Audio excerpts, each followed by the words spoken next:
Is the mic on? Okay, I think we're good. Untold story, but I once recorded a 15-minute video just for the mic to be muted this entire time.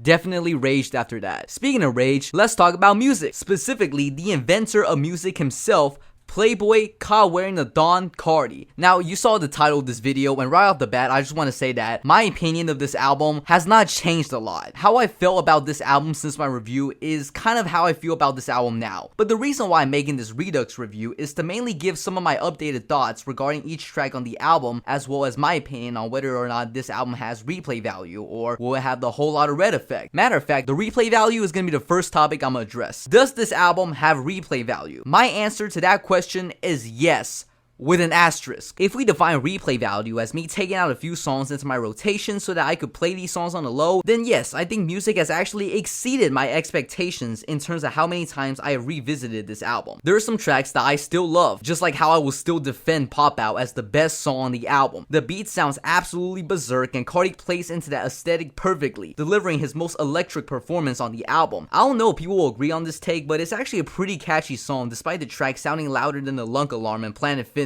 Good Credit is still a banger, not as good of a beat as Pop Out, but I think Cardi, with the help of Kendrick delivering his best feature on the album, it's one of the only instances where Cardi outshines the beat. There's actually a few songs that grew on me. I don't know what made me not into OLYMPIAN beforehand, but I love this song. Production just fits so well with Cardi's style. It's one of the few tracks that remind me of old Cardi, despite Cardi doing his baby voice thing. I know I said about how unnecessary the intro on Evil Jordan is. Honestly, I think it makes it better now. Music does have bangers that I still go back to, but if we're talking about whether or not I played this album from start to finish, that replay value is 10 without deleting 1. Ever since I released my initial review of music, I have never played the entirety of this album. I still don't know whose decision it was to put 30 songs on the album. Why did this album need to be 30 tracks long? I get that Cardi wants to give tons of new music for the fans, because even he knows that he's been not just an absent figure in his son's life, but an absent figure in his fans' life. But some of the songs just don't feel like they were worked on for more than a day. Be honest, how long do you think it took to make Twin Trim? This man Uzi started the song by saying, "She can't suck my dick, I made this bitch just suck my nuts." Why is Cardi putting this random ass Uzi interlude on his album? This song is 94 seconds long. Even someone with premature ejaculation can last longer than this song in bed. The audacity to put 3 fake outs on a song that's this short is beyond me. But that's one of many questionable decisions Cardi makes while assembling this album. I've said it before, music doesn't feel like an album,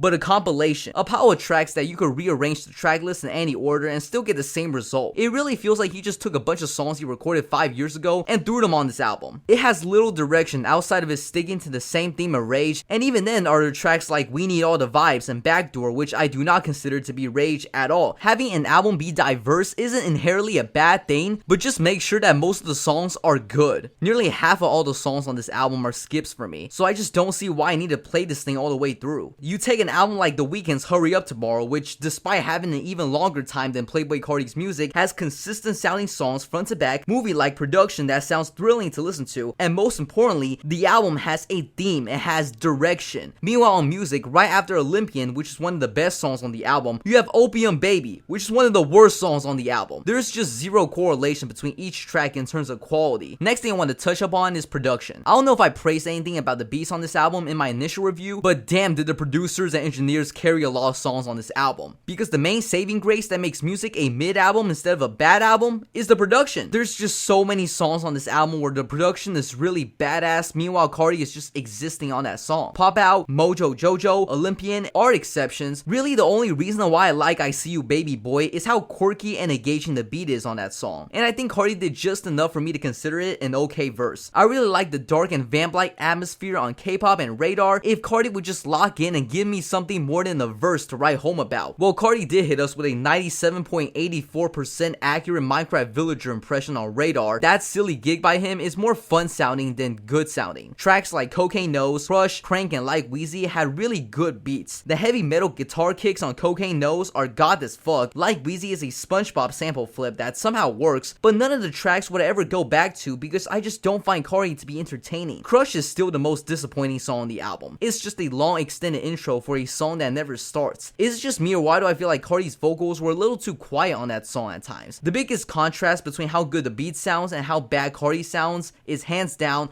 Walk, which has the hardest 808s on the album. The bass is just pounding my ears so hard it feels like I'm getting fucked. But this man Cardi has no flow on that song whatsoever. His verse just ends as abruptly as how it started. Not even the producers can go 30 for 30, as songs like Overly, This One Got It, Munyon, and South Atlanta Baby just have these super bland beats with Cardi operating on low power mode. This One Got It is just bad, and South Atlanta Baby doesn't feel like an outro at all. Complain about fine shit all you want, as his vocals might be AI generated, but even that song had a decent hook. A song where Cardi's describing the girl so bad she can't even go outside. Another con about this LP that I sort of felt initially when I made my review a few days after the album came out, but a sentiment that I definitely feel now, is how much he's getting carried by features. The fact that Trim has one of Future's most relentless flows on any song I've heard from him in the 2020s and have the song be a skip says a lot. Cardi's verse at the back barely feels like a verse, and Swamp Izzo just can't stop screaming like he's getting his butt taken by another dude. Skepta went stupid on Toxic, and Kendrick Lamar carried the fuck out of Cardi on Good Credit. Now, I don't want someone to misconstrue my argument and say that he's getting carried by features all the time. Like, obviously Kendrick ain't carrying Cardi on MOJO JOJO, but I feel like I wouldn't have liked that song as much without Kendrick, simply because of how weird and out there the song is with him just ad-libbing in the back. Other than that, take a song like We Need All the Vibes and Twin Trim, where Cardi is just barely there, sometimes not even there at all. By the way, I think that track kind of sucks. I don't know what I was thinking about saying that track is a vibe. It's not as good as I said it was. Another song that kind of shrunk on me is Rather Lie. I think Cardi's verse on that song is actually pretty underwhelming. I might just tell you that this True Love, Give You My Kidney, I'm Off the Lean, and Molly same damn time. How romantic. At least Timeless had an incredible beat, even if both songs are AI Cardi. Travis Scott shows up 4 times on this album, and none of the features would I ever consider to be impressive. I know Travis is getting some hate recently, but ever since Utopia, the stuff he's been putting out is kinda mid. To end this video, I don't think that this album will have a Whole Lotta Red effect. Whole Lotta Red was an album that took a lot of risks. It was an album where Cardi went experimental and shifted his sound from his previous projects and went all in with this vampire aesthetic, combining hardcore hip-hop and trap with punk and metal, packaging all that abrasive sound into what we now label as Rage. Whole Lotta Red started Rage. Meanwhile, Music is a mere continuation of what Cardi started in Whole Lotta Red. Nothing on Music is all that innovative, unless for some reason you consider Cardi getting puberty as revolutionary. Yeah, even with the 4 bonus tracks from the Apology edition of the album that I would consider to be better than most of the tracks on the original version of Music, the album is still kinda mid, which is why I'm still giving this album a 5 to a 6 out of 10.